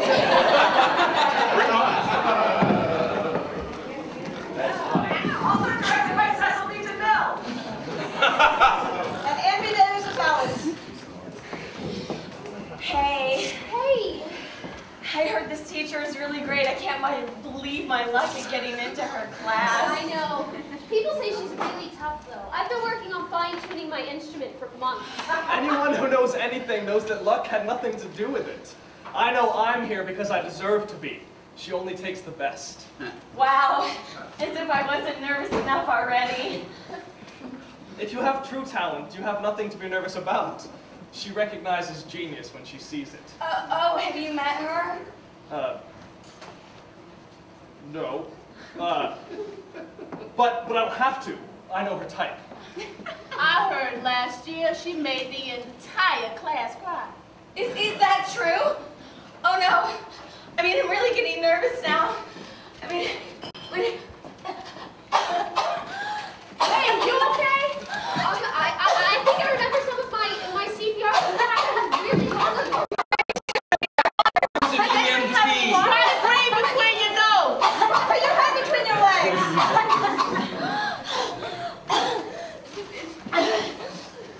Girl, you all right? No. I am Master Mickey Hanley. Thank you. Thank you. You are too kind. If and when you complete my class, you will all be able to execute feats of brilliance as I have just demonstrated. Welcome to Ms. Mickey Hanley's class on advanced acting exclusively for the divinely gifted performer. As I have said, I am Ms. Mickey Hanley. If and when you prove yourself to me, which will not be easy, mind you, I will reward you by allowing you to call me Ms. Mickey. Until then, you may address me by my title, which is Master Hanley. Because I have mastered it, this art, I have. And you chosen few are fortunate enough to have the option to experience my mastery for yourselves and learn from it. Do you know why you are here? You are here because you are all handpicked by me and because you are the best of the best of the best. Soon you will have the opportunity to prove that to me. Don't blow it. Now, who here thinks that this is going to be an easy class? Who here thought that was a trick question. Right. You two, up here. Get down on your hands and knees. What? Get down on your hands and knees. What? Why? Did you just question me? Did you just question me? Oh, I just wanted to see it. Get out. What? Questioning me again. I refuse to teach you. Get out. But I already paid. And I have already taught you a valuable lesson. Get out. Now, does anybody else here feel qualified enough to question me? Yeah, where was I? You. Down on your hands and knees. Bark like a dog. What in the hell was that? A dog? What kind of dog? A chihuahua having an anxiety attack? Get out. I can do better.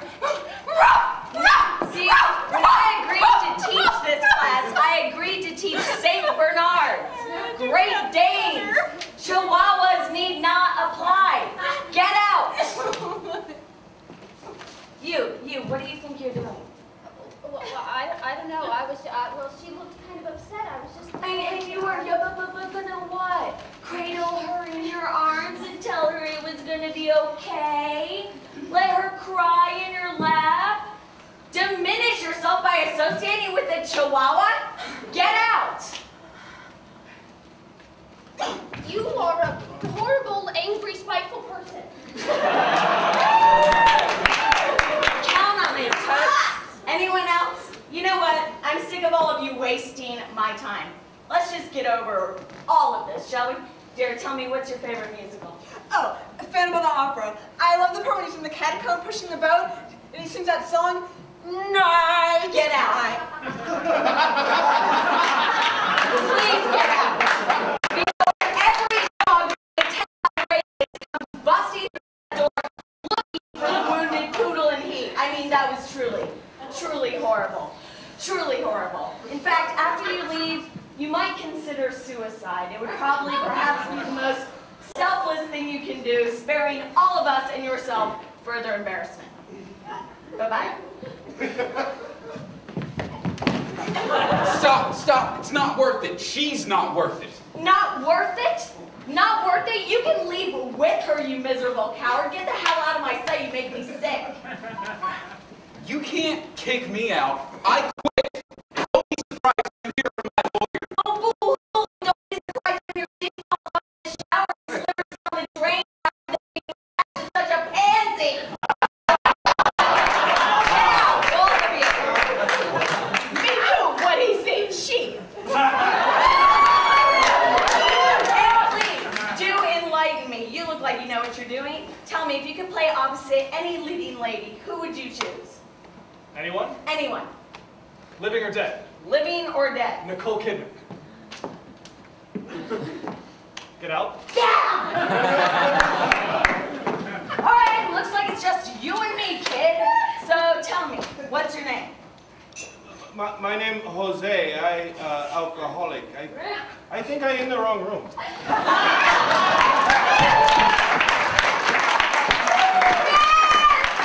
This is a class I think I can teach.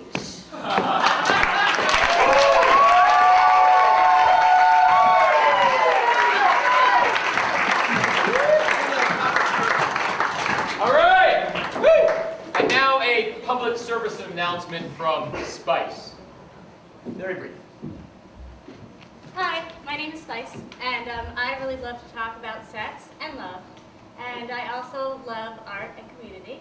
And so that is why on September 9th at the Lexington Arts Festival, I will be dispensing love and sex advice. And all the proceeds will be going towards Jen Bowen's wonderful Faces of Asheville artistic community-minded project. So come see us on September 9th. If you have any art to donate, like Jen said, bring it to Edie's. And come see me, and I will tell you all what you should do and what you shouldn't do. All right, be honest. Raise your hand if you don't like love and sex. Come on. Wait, not hand in hand. One or the other or together. Yeah, all right. Come on. Our next piece is called Match.com. Written by Lucia De Vecchio. Performed by Darren Marshall. Darren Marshall. Michael Mike McCauley. And Michael, yeah. All those people. All of them. All of them. Goggles! What? I'll be over here. I'm gonna stand here. You know what? Oh, you want to be here? I'll be here. Hey, this is the first time I've really done anything like this, so bear with me. Let me love you right. Yeah, baby. Namaste. My favorite movies are Star Wars and the Swiss Family Robinson. And in my spare time, I build model planes. I'm looking for a woman with curves who looks good naked. My dog Molly is the prettiest little girl in the world. Some of the glories of this world I love to dabble in. I'll admit I'm a computer nerd. Gardening, Kundalini yoga, camping, making stained glass windows, rock climbing, drinking a glass of wine on my back porch I built myself out of green piece approved hardwoods in the late summer evenings. But nerds are sexy! You better believe it! Can't lie. I'm a man who loves the women. I'll treat you like the beautiful queen you are and cover you in chocolate sauce and put a cherry right where it belongs. And lick it all off. And when I'm done, we'll pass that cherry back and forth with our mouths and it will be hot. I love my mom and her cooking.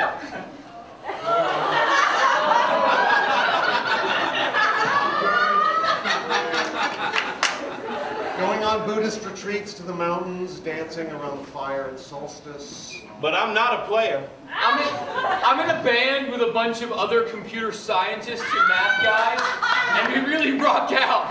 We're called the Ultimate Truth. My goals are to find a woman with whom I can start a family, who will be supportive of my growing car dealership business, and has deep Christian values, and has accepted Jesus into her heart. Now, I like the curvy women. The straight up fat chicks can just move right on to the next ad. You're probably thinking, I don't really party or anything, that I like to sit at my computer day and night and only pause for some internet porn masturbation time. I've been married before and I'm still soul friends with my previous partner. Although she has slept with all of my friends and I've slept with all of her friends, but it's all open and cool and no one's gotten hurt. I know what I'm looking for, and will know when I find her. You see, once I was truly, deeply in love, and was engaged to the most amazing, God-fearing woman in the world. And then she died suddenly of a brain hemorrhage. I smoke a lot of dope.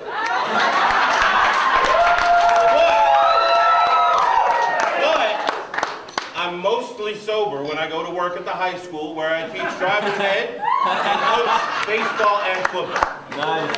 The thing is, whether I'm drinking alone, watching Quantum Leap reruns, or out with the guys from work at Chili's drinking pitchers and hitting shamelessly on our 18-year-old waitress, I'm really a sweet, earnest guy. I've come to find out that younger women, around 20 or so, who like to follow fish and have horrified their parents by dropping out of Brown to tool around the country in the bus, find the stories about the 30 Dead shows I went to really sexy. And I have so much to teach the young progressive women of this country. And the sad thing is that I was still so in love with her when she died. I am still in love with her now, really. I think I'm a good role model. Because I am who I am with no apologies. And I know what I like, and I go out and I get it. Smackable asses and juicy lips. I'm coming to get you. Although the relationship usually reaches its natural end when either she figures out I'm a total fraud posturing as an enlightened being to make up for my lack of true character and personality, not to mention self-knowledge, and she stops taking my calls. I had a girlfriend once in high school. Or I get bored of her and how she can't sit still in meditation. And I tell her that it was glorious to experience the universe with her, but I know I am keeping her from her true mate.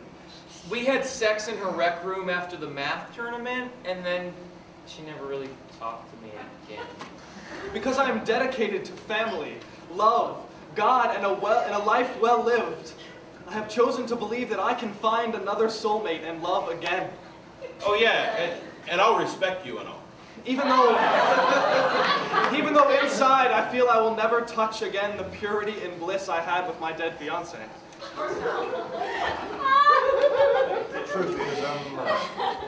Truth is, I'm 38 years old, balding, but still can't get rid of the ponytail. Master of the tantric sex arts, can lucid dream at will, hike 20 miles in one day, and have no idea how I ended up owning so much hemp clothing and so I know someday a girl will see past all the geeky loneliness and pathetic housekeeping habits and bug-eyed computer stare and fall in love with me, I know from the inside. For all my macho perversion and the very little I actually have to offer as a man, I can say that if I love you forever, and with conviction that I don't even understand myself. I've decided that the power of belief can change the reality of the grief and hopelessness I feel. And I believe she is out there. You are out there. You do exist. What am I even looking for? If you are still reading this, you are the one for me.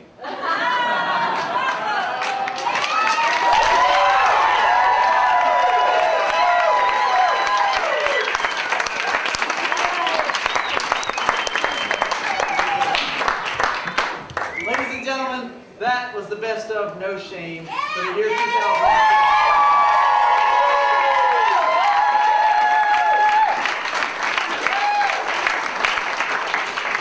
Those pieces encompassed 10 months of shows, hundreds of performers. Zach Grace. Another rolling thing. Yeah! Anyway, let's take a moment because there were literally hundreds of performers over the last year of No Shame. If anyone here has performed on this stage, please give yourselves a round of applause.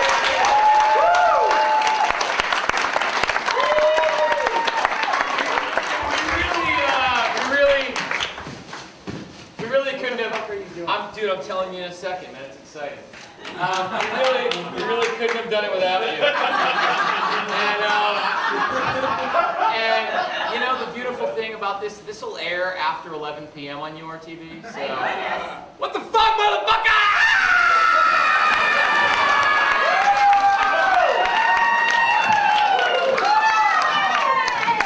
Thank you, Tonya. I can't dance with you because I'm falling down on the job here.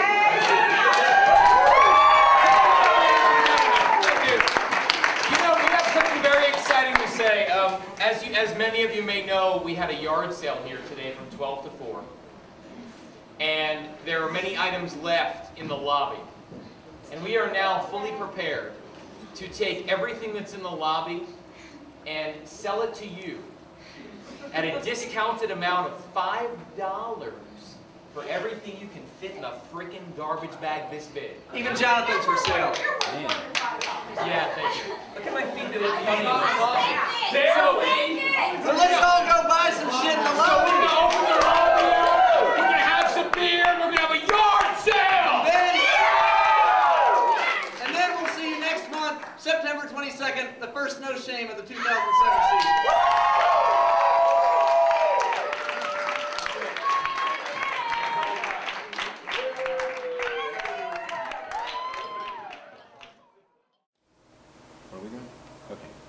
So Charlie and I moved down here in 2001 from New York City to start North Carolina Stage Company. We're both North Carolina natives. I'm from Charlotte originally, and Charlie's from Durham. And what we discovered on our first date was that we had each separately harbored a dream of moving back to North Carolina and starting a professional theater here in Asheville. In Asheville. So we did. We moved down here in 2001 and started our education program, Stages, which is in schools all over Buncombe County. And then we did our first show in April of 2002, which was Shakespeare's R&J by Joe Calarco.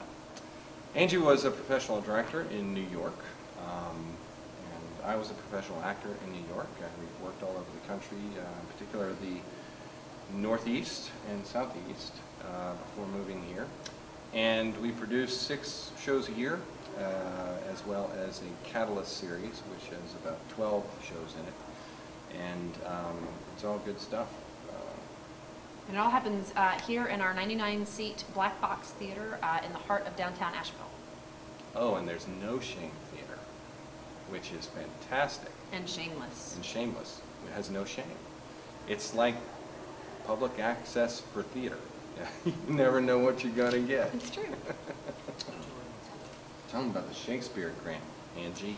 In our 2006-2007 season, we received a National Endowment for the Arts Shakespeare in American Communities Initiative grant, which was $25,000 to help us take our production of A Midsummer Night's Dream into schools, junior and senior high schools all over western North Carolina. That production toured for 3 weeks and went to 30 schools and served about 15,000 students. That was a very successful project, which was exciting for us. It was the first thing we'd done on sort of a nationwide scale. We were one of only 36 companies to receive this grant, and the only one in North Carolina to receive the grant. We just did some sort of unofficial internal awards based on voting from our audience base, and for Best Actor, Best Designer, things like that, and we did some work. We've hired hundreds of people in this area and spent over $1 million in the community doing this business as of March of 2007. So we're thrilled to still be able to operate as a not-for-profit performing arts organization. Part of what we've been able to do is pull together groups of performing arts groups, or coalitions, if you will, and work on bettering the environment in Asheville for them to produce artistic works, new works, old works, classical works, whatever. And one of the things that we've been able to do is get a new $50,000 grant to brand and market the performing arts in Asheville, which we'll be doing over the 2007, 08, 08, 09 season. So we're excited about that and look forward to doing more visible things with the community and the performing arts in Asheville.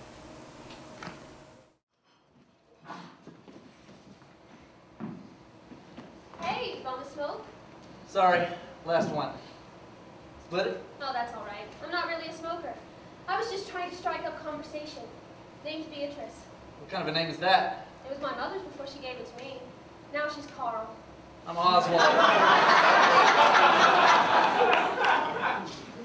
I'm Oswald. Friends call me Oz. Yeah? And what can I call you? Darling, you can call me whatever the hell you want.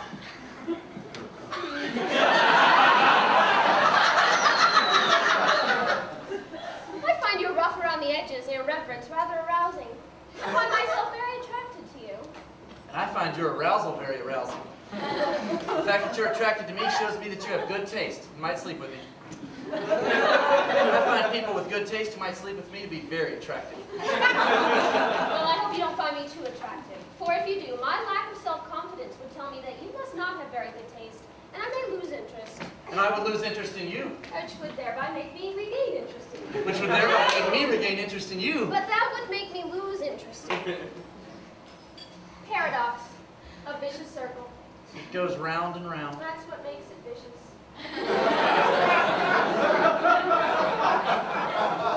And a circle. Damn it, Beatrice, I'm tired of your games. When are you gonna grow up? You can be so cruel. I miss you. But don't bother, Oswald. It's over. I thought I knew you once, but everything is different now. I can't help it. I miss the way it used to be. 90 seconds ago. Oh, it's no We're different people than we were then. We both changed. grown. We can't go back. Well, if we can't go back, let's move forward. What are you saying? Marry me, Beatrice. Be mine forever. Do you mean it, Oswald? More than anything.